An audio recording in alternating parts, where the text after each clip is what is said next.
اليوم السادس: التواضع الحقيقي.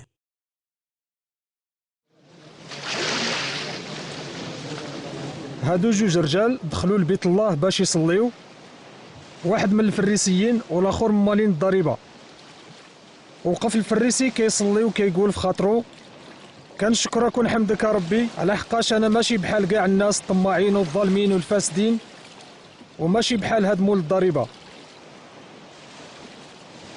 كنصوم 2 مرات في السيمانه وكنعشر على كاع اللي كنربح. اما مول الضريبه بقى واقف بعيد وما قدرش يهز عينيه للسما، وبدا يضرب على صدرو ويقول: يا رب اللهم ارحمني انا المذنب.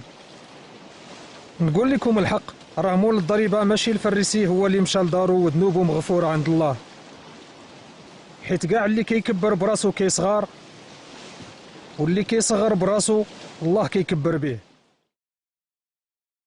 شنو هي الحاجة اللي كنظن أنها تخليني مقبولة عند الله؟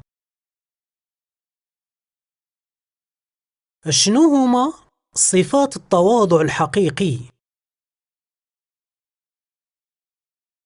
شنو هما المواقف اللي خصني نغيرهم؟